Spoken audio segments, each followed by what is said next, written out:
This is Democracy Now!, democracynow.org, the War and Peace Report. I'm Amy Goodman. We end today's show in Texas, where a major political fight's playing out that could shape whether Democrats retake the House in the midterms and beyond.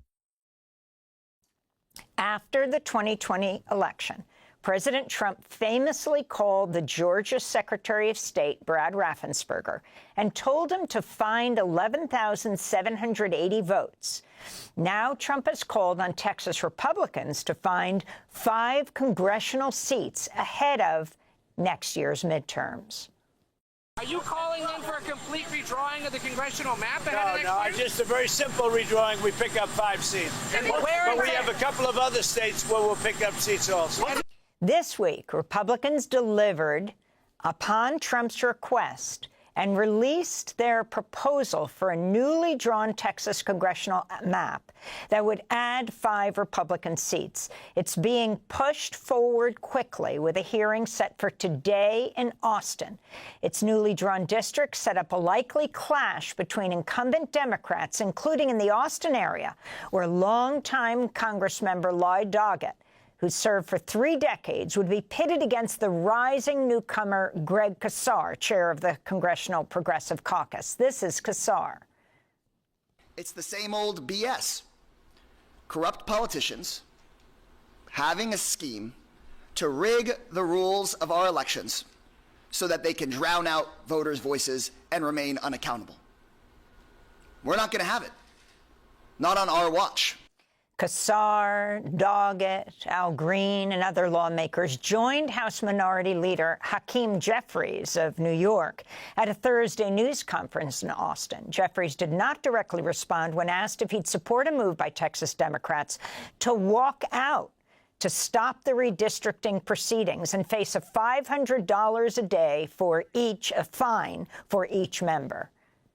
It's an all-hands-on-deck moment, and all options should be on the table to protect the people of Texas. But Texas Democrats are going to be the ones to decide that. We will fight them politically. We will fight them governmentally. We will fight them in court. After Texas Republicans unveiled a new congressional map favoring the Republicans, Democratic Congressmember Jasmine Crockett of the Dallas area revealed she would no longer live in her own district. I currently don't live in the CD30 that they created. I don't. That's not where I live.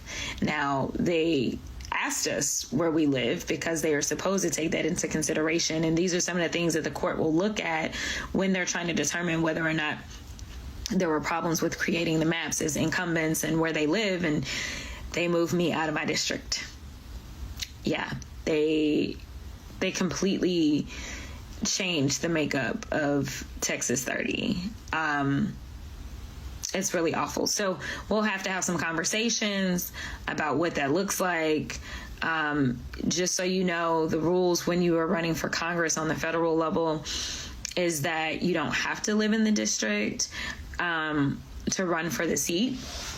But the question will be, what do my constituents say? What do they want? For more, we're joined by Ari Berman, voting rights correspondent for Mother Jones Magazine, where his latest piece is headlined, Trump's Texas gerrymander is supercharging a new war on democracy.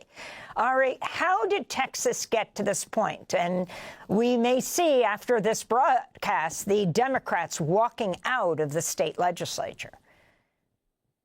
Well, it really came from Donald Trump, Amy. And what's happening in Texas is Trump's most tangible plan to rig the 2026 midterms. It's not his only plan to try to manipulate those upcoming elections, but it's the most concrete plan we've seen yet, because 5 new seats in Texas would put Democrats at a huge disadvantage in terms of being able to take back the House.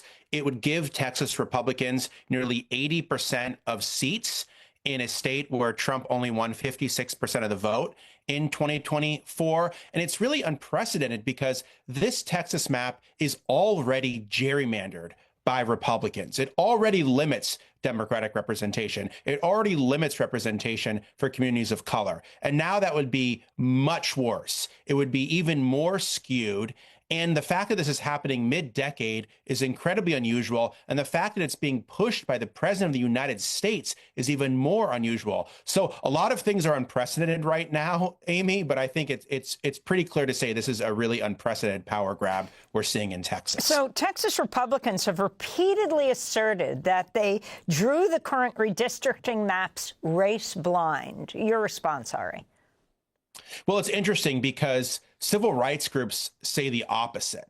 They say that the map discriminates against communities of color, the current map, because if you look at the last decade, 95% of the growth in Texas came from communities of color. But when it came time for Texas to draw new districts after the 2020 census, they drew new districts that had white majorities instead. So people of color are 60% of the state of Texas, but white people control 65% of the districts. And so there's already this imbalance. On the other hand, what the Justice Department has said is that 4 districts represented solely by Black or Hispanic Democrats were quote unquote unconstitutional racial gerrymanders. That was the theory they used to justify this special session in Texas. But that directly contradicts what Texas Republicans say, which is that these maps are race blind. So if anything, the maps give too little emphasis on race, not too much. We're talking about major Trump critics,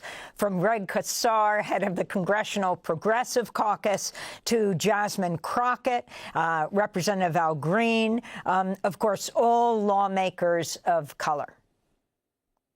Exactly. I mean, it's not hard to see what they're doing here. They're trying to pick up seats for Republicans by diluting the power of communities of color in Texas, by dismantling a district held by one Black Democrat, a district held by another Latino Democrat, districts that are supporting other Democrats from communities of color. So a third of Texans are moved around in these maps, but 2/3 of Texans of color are moved around in this map. So it's really a surgical dismantling of representation for communities of color. And it's happening, Amy, on the verge of the 60th anniversary of the Voting Rights Act, which takes place next week. And so they really are trying to weaken this historic voting rights law in order to pick up these seats that Trump wants in Texas. So talk about what's happening today. The possibility that Texas Democrats could flee the state again. Explain what that means. Well, there's going to be a hearing first in the legislature, but Republicans are going to try to move this very, very quickly. Remember, the stated purpose of this was supposed to be to look at the horrible flooding that happened in Texas. That's what Democrats are saying that the state should be focused on, how so many people died. Instead, they added redistricting, and that's completely overshadowed the horrific crisis that happened in Texas. But the idea is that if Texas Democrats leave the state, they will prevent Republicans from having a quorum to be able to pass the maps. They did that in 2003 when Texas did its first mid-decade redistricting under the auspices of then House Majority Leader Tom DeLay. They did it in 2021 to try to stop a voting rights bill. The problem is that it's very expensive for them to do this. Each member would be fined $500 a day. They couldn't pay it out of their campaign accounts. They'd have to go somewhere. And I would imagine not just the state of Texas, but the federal government would come after them. I'm sure Trump would be eager to weaponize the Justice Department, the FBI, and other law enforcement to go after these Texas Democrats. So they have a hard decision to make, but they don't have the numbers to stop the bill absent leaving the state. What about the role of the Supreme Court? Well, the Supreme Court laid the groundwork for this kind of egregious gerrymandering. They laid the groundwork for it by gutting the Voting Rights Act. States like Texas, which had a long history of discrimination, previously had to approve their voting changes with the federal government. They don't have to do that anymore, so that makes it easier to discriminate. And the Supreme Court also, in 2019, in a case called Rucho versus Common Cause, said that the federal courts couldn't stop partisan gerrymandering, that they not only couldn't block these kind of lawsuits, they couldn't even review them. That means that if states like Texas draw these really egregious maps and they say, we're just doing it for partisan purposes, that, yeah, Trump told us to do it. Yeah, that might look partisan, but that's fine because partisan gerrymandering is legal. That's because of what the Supreme Court has done. So the Supreme Court, John Roberts, the Chief Justice, and the other conservative justices, they have directly laid the groundwork for what's happening in Texas right now. So I want to talk about what's happening in the rest of the country in response. California Governor Gavin Newsom responded to the new Texas redistricting map by saying that next year's midterm elections are being rigged and vowed to fight back with redistricting in California.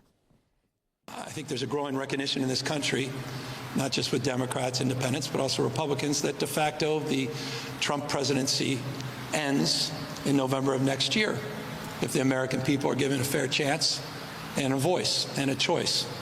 We will take back Congress. The President of the United States recognizes that, so he wants to rig the game. He wants to change the rules midterm.